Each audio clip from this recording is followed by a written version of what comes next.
Forming Christ in the believer. TV Grace International presents the ineffable words of God, the gospel of grace,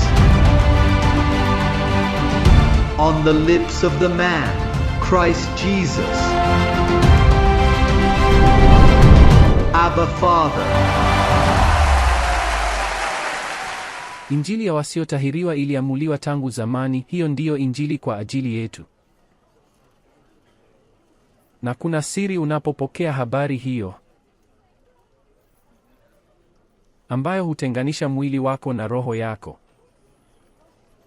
Ndiyo maana inasemekana kwamba neno hilo ni kali kuliko upanga wowote ukatao kuwili. Kwa sababu upanga unakuja kukata. Na kujikata huleta furaha hata kama unapitia chochote unachopitia.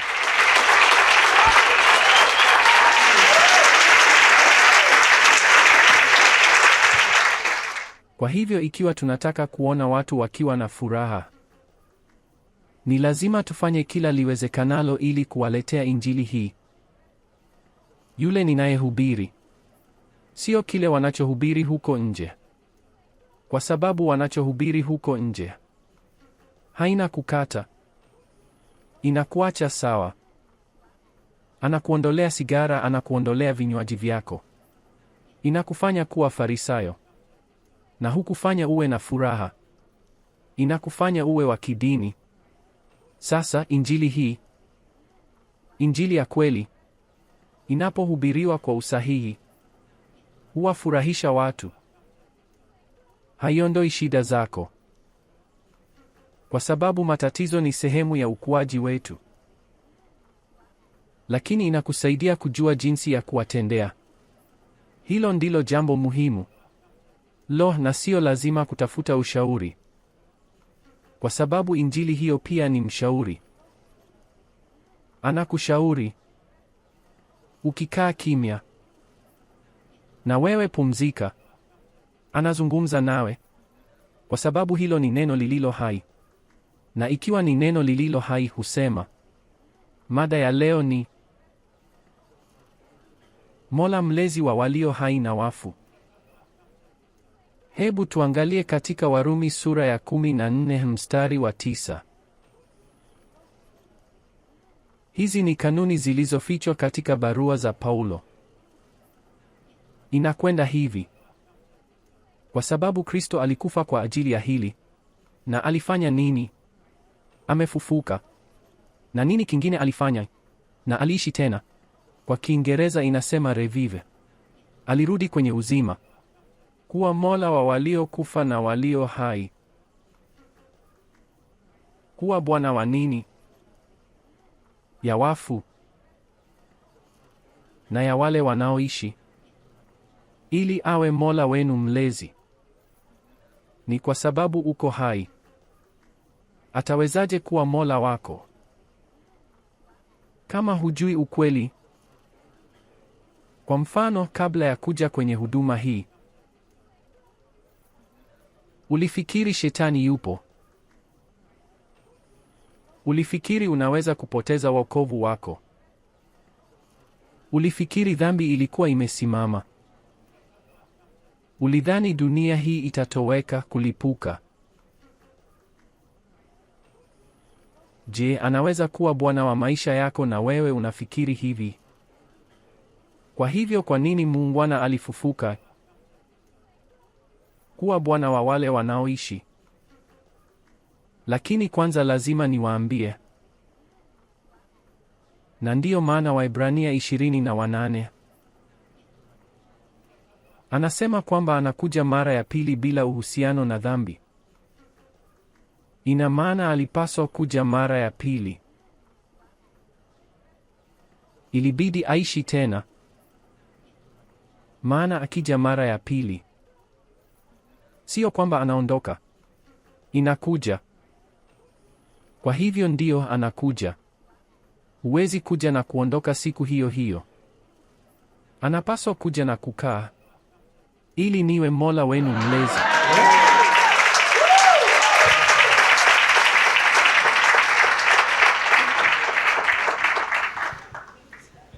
ili niwe Mola wa waliokufa.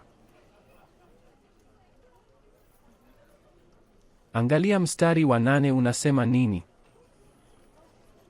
Mstari wa 8 wa Warumi 14. Kweli ndiyo, tunaishi kwa ajili ya Bwana, na tukifa tunakufa kwa ajili ya Bwana. Kwa hivyo ikiwa tunaishi au tunakufa, sisi ni wa Bwana. Ina maana kwamba yeye ni Bwana, Mola mlezi wa walio hai na wafu. Haijalishi ukifa, yeye bado ni Mola wako. Sasa utakufa. Hivyo haupo hapa duniani, uko mahali pengine. Lazima uwe mahali fulani, na ana ufikiaji kwako ili kuwa bwana ya wale waliokufa. Fikiria jamaa zako waliokufa. Hatuko mbele yao. Ulipojifunza neema, wale waliokuwa wamekufa walijifunza neema kwa wakati mmoja. Paulo alisema kwamba tunapaswa kumpendeza iwe hatupo au tukiwapo. Na hilo linajulikana kuwa ni wingu kubwa la mashahidi. Katika Waebrania 12:1 inasema hivyo, kwamba kuna wingu kubwa la mashahidi. Na anazungumza juu ya watu wasio na miili. Kwa hiyo siri hizo zilizofichwa hazikujulikana. Hata hawakujuana hapa duniani, wala hawakujuana katika wingu la mashahidi. Kila mtu alikuwa amesimama kungoja Bwana ajidhihirishe na kufufua tena.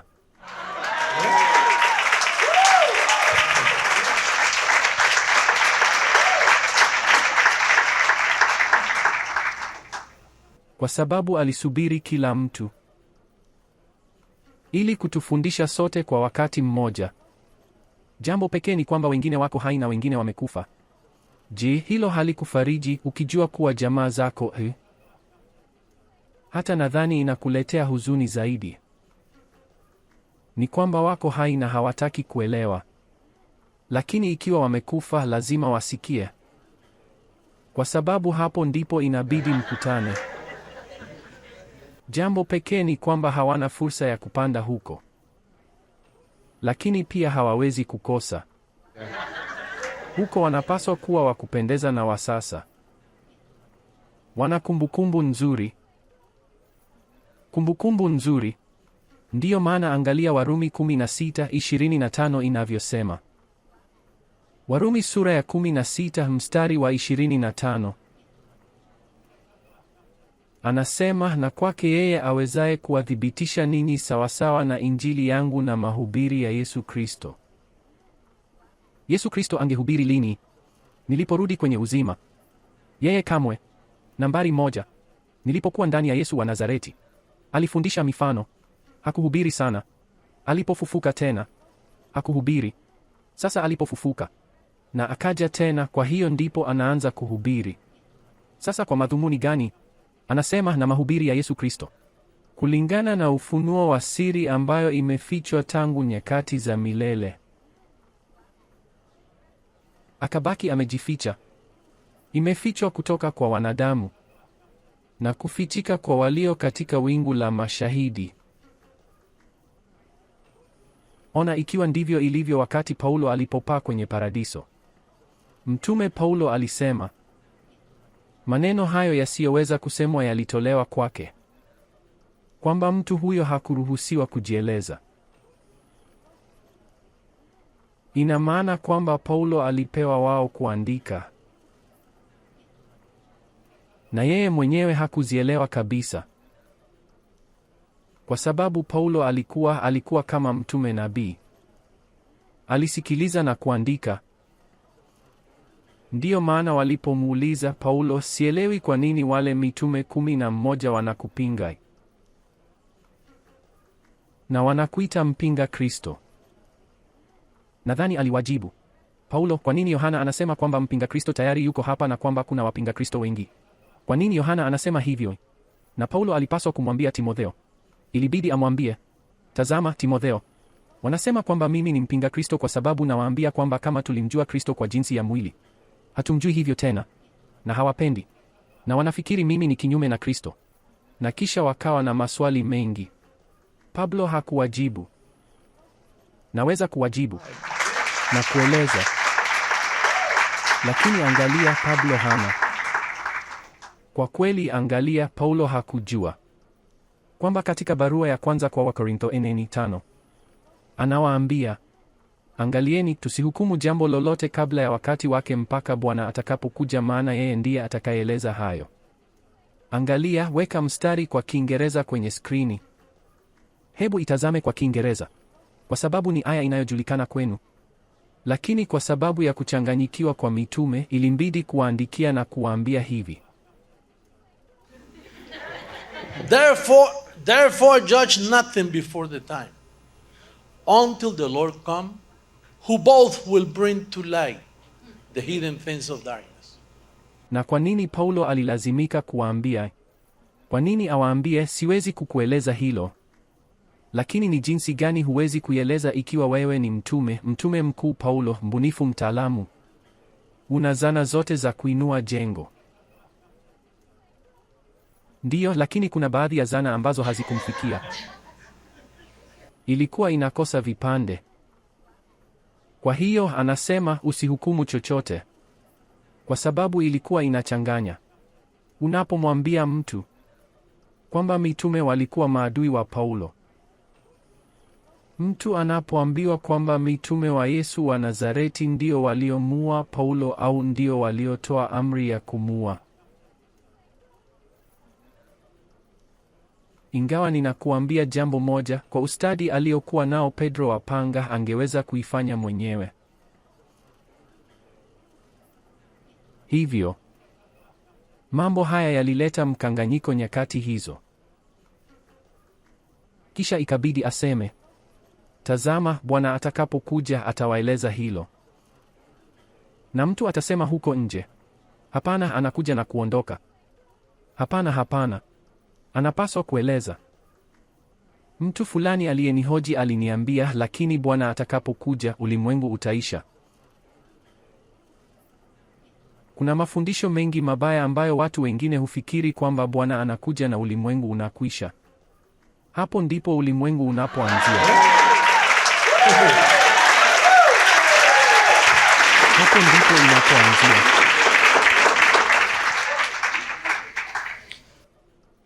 Vema, angalia, tunaposema hivyo leo, inaleta mkanganyiko kwa watu wenye akili, wenye elimu nzuri. Na ninapozungumza nao, wananiambia unanichanganya. Na siku zote lazima niwaambie, sawa, ngoja nikueleze usije kuchanganyikiwa. Hii imeandikwa.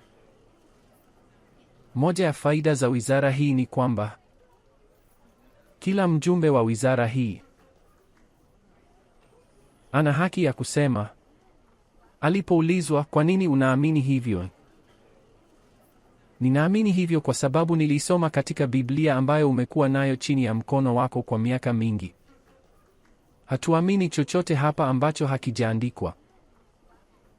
Jambo ni kwamba hekima ya huduma hii ni kubwa sana, kwamba hii haiwezi kuwa hivyo. Angalia mtu walivyosema. Wanatafsiri Biblia kwa njia yao wenyewe. Ni kweli, kwa namna ya mwanadamu Yesu Kristo.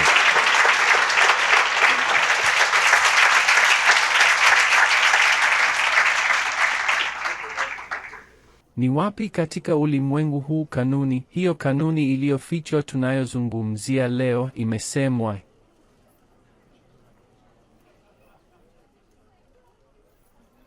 Alikufa. Amefufuka. Watu waliofufuliwa, je, wanaonekanaje? Hai. Alikufa. Amefufuka. Alikwenda mbinguni kwa nuru isiyoweza kufikiwa, na aliishi tena. Hiyo ni kanuni imefungwa huko. Sasa wanaenda kusema, anasema, huyo Kristo alikufa miaka 2000 iliyopita. Alifufuka miaka 2000 iliyopita na akaishi tena. Anasema, badala ya kusema Biblia aliyosoma ambayo ni sawa na yangu inasema.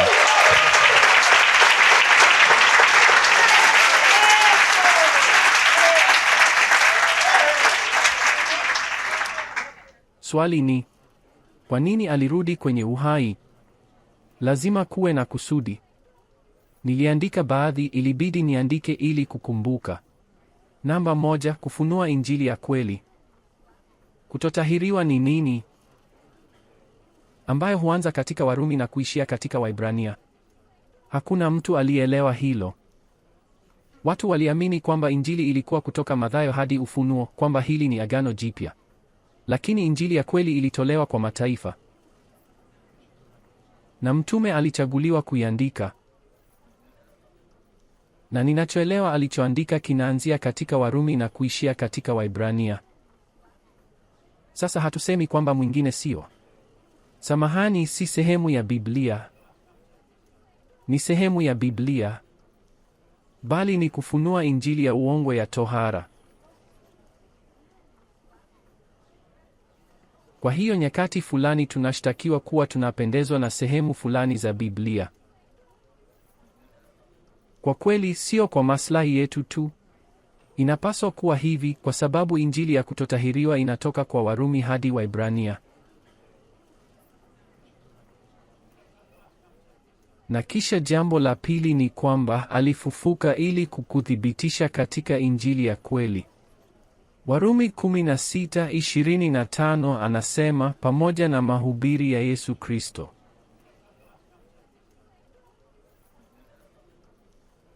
Pia aya hii ni muhimu sana. Halo Jacob, ikiwa tunaweza kuiweka kwa Kiingereza. Waibrania 9:28. Mstari huu ni muhimu sana kwako kuwaonyesha marafiki zako. Waibrania 9:28 katika toleo la King James. Kwa hiyo Kristo alitolewa sadaka mara moja azichukue dhambi za wengi. Huo ni ufunuo mwingine. Huo ni ufunuo mwingine wa wengi. Na pamoja na wale wanaomtafuta. Atatokea mara ya pili. Kuonekana kwa Kihispania, kuonekana. Muonekano inapaswa kuwa na mwili sawa. Kuonekana mara ya pili bila dhambi kwa wokovu. Bila dhambi katika wokovu wa waumini. Isiyohusiana na dhambi. Na wewe jiulize, na mimi nimejiuliza hilo swali. Ambao waliwasilisha katika miaka 2000 kwamba dhambi haikuwepo kanisani kwa waumini. Huo ni ushahidi kwangu na kwako. Kwa sababu anasema atakuja mara ya pili. Lakini bila uhusiano na dhambi. Na tuna ushahidi wa wazi wa hilo. Kwa hiyo aliishi tena. Na madhumuni kuliambia kanisa, usidanganywe. Kwa sababu hakuna wenye dhambi tena katika ufalme wa mbinguni.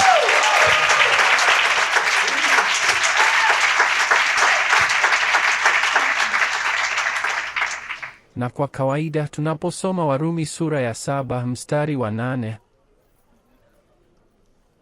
tunaweza kuisoma kwa Kiingereza pia kwa sababu hii ni rahisi kwa ndugu zetu wanaozungumza Kiingereza. Warumi 7:8.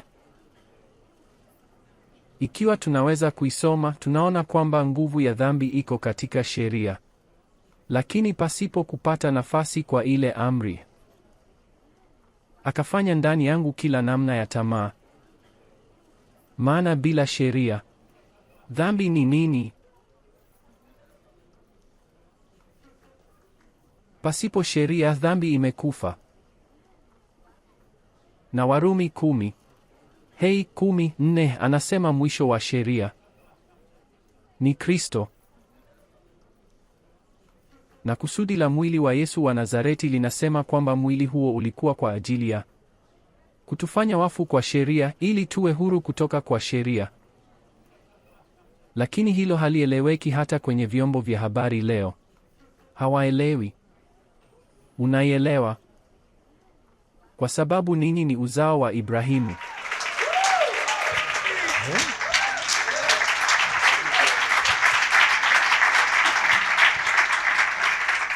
Wakati fulani Kristo alilazimika kuliambia kundi, Yesu wa Nazareti Akawaambia, kama mngekuwa wana wa Ibrahimu, ungeniamini. Wakasema, lakini sisi ni watoto wa Ibrahimu. Ninyi si wana wa Ibrahimu. Ninyi ni watoto wa baba yenu Ibilisi. Na unajua walimjibuje? Wakamwambia, hatukuzaliwa kwa sababu ya uasherati. Kama wanasema, sisi si watoto wa Hajiri. Kwa maana Ibrahimu alikuwa na wake wawili, Sara na Hajiri ambaye alikuwa mtumwa. Ndipo mnajua kwamba yule mwanamke mtumwa alimpa Abrahamu watoto. Ndipo Ibrahimu alipomhurumia mwana huyo. Kwa sababu Sara alisema, mtoe nje ya nyumba, sitaki. Ibrahimu alihisi uchungu mwingi kwa mtoto huyo. Lakini Abrahamu alijua kwamba alipaswa kumtoa nje kwa sababu hakuwa mwana wa Sara. Na kisha Mungu alimwahidi Ibrahimu. Akamwambia, nitafanya taifa kubwa. Na taifa hilo ni watu wa Israeli.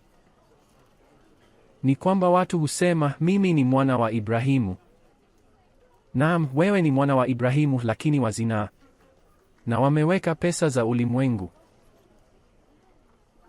Wao ni mahali ambapo mafuta ni. Na wanasema wao ni uzao wa Mungu. Lakini hawawezi kumwamini Kristo. Kwa hivyo ikiwa hawawezi kumwamini Kristo, wao ni watoto wa Ibilisi. Na mwana wa Shetani ni nini? Mtoto wa Shetani ni mtoto wa mwili. Yeye si mwana mwenye pembe. Yeye ni mtoto wa mbwa asiyeweza kuamini. Na wokovu ni kwa imani. Na kama huna imani, basi wewe si mwana wa Ibrahimu. Kwa wote wanaoamini, wote walio wa imani ni uzao wa Ibrahimu.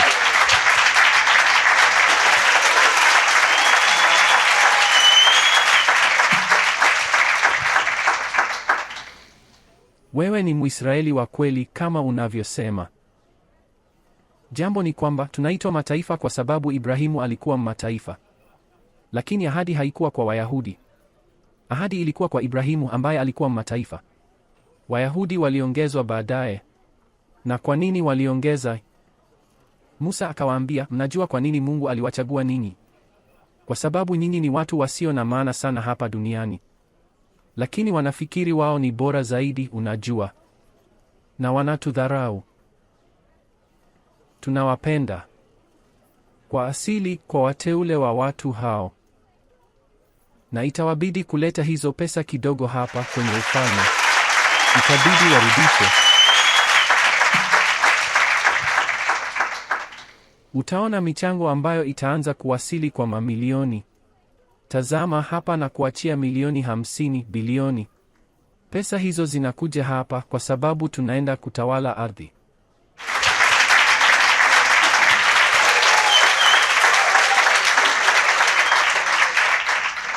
Lazima niseme mambo hapa.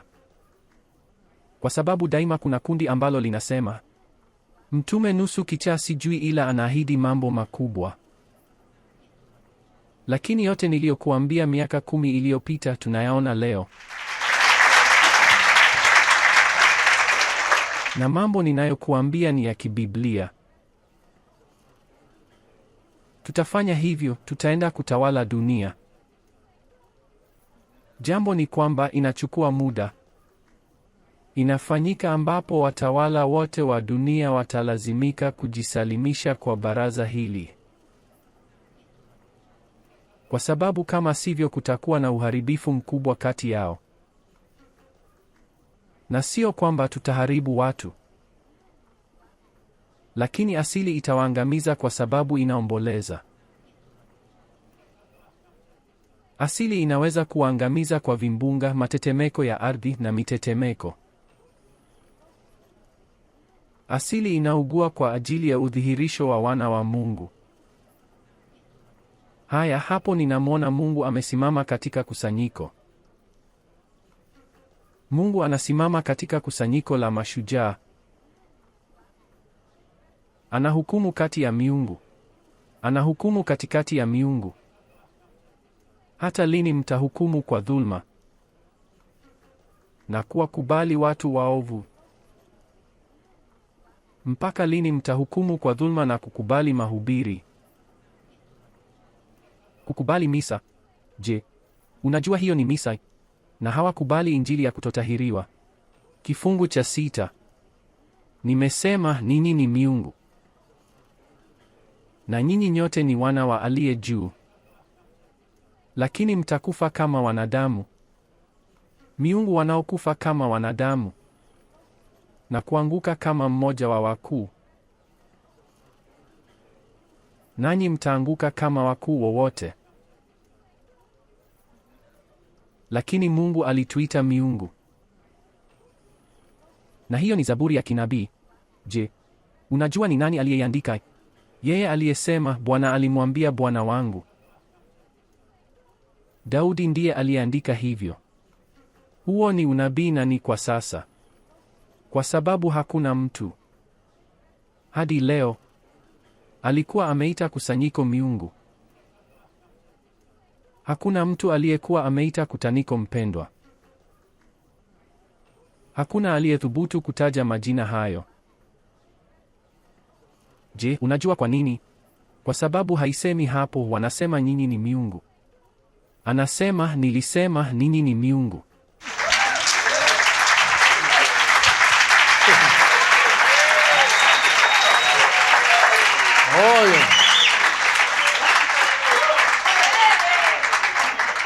Hebu tumalizie na Waebrania sura ya 12 mstari wa 22. Kwa hivyo tunaisoma kwa Kiingereza, sawa? Bali ninyi mmefika katika mlima Sayuni na kwa mji wa Mungu aliye hai, ambapo Mungu yuko hai, Yerusalemu ya mbinguni. Huko jiji la mbinguni lilianzia Miami, na kwa kundi lisilohesabika la malaika. Kundi lisilohesabika la malaika. Hiyo ndiyo kifuniko kwa mkutano mkuu na kanisa la wazaliwa wa kwanza walioandikwa mbinguni.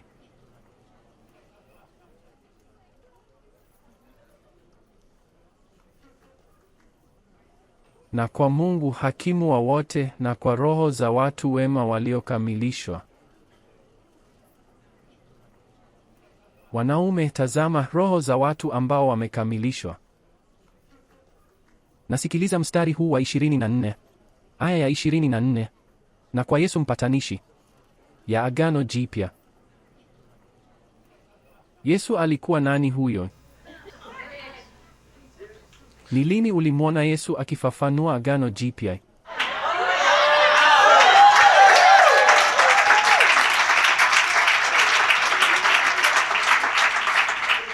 Kumbuka kwamba hasemi juu ya Yesu wa Nazareti, kwa sababu Yesu wa Nazareti anatajwa baadaye.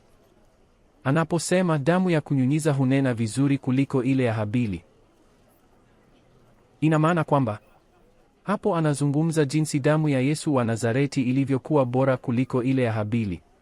Sasa inaposema Yesu mpatanishi, haimwongelei Yesu wa Nazareti, kwa sababu hakupatanisha. Alichofanya ni kufa ili kuondoa dhambi. Lakini ili kupatanisha lazima ueleze. Kwa hiyo alirudi kwenye uhai kwa ajili ya nini? Ili kupatanisha. Nimekuwa nikifanya nini hapa kwa dakika 40 zilizopita? Upatanishi. Ili kupatanisha lazima uwepo, kuzungumza na kuwasilisha. Tuko wazi sana kuhusu hilo. Nini kimetokea katika huduma yetu? Kwa hiyo heri walio hai. Salamu kwa wafu. Kwa wale walio katika wingu la mashahidi ambao wanajifunza nasi sasa. Wanajifunza. Maria anajifunza. Kila mtu kwenye wingu hilo alianza kujifunza sasa. Ina maana kwamba Paulo alipowaambia, angalieni, msihukumu chochote kabla ya wakati wake mpaka Bwana atakapokuja. Nadhani walimuuliza, lakini Bwana atakuja lini? Naye akawaambia, naam, atakuja katika miaka michache. Kwa hivyo tutaelezewa lini? Vema, Bwana atakapokuja. Lakini tutakuwa wapi? Naam, ikiwa ni katika mwili au nje ya mwili sijui, lakini watakueleza.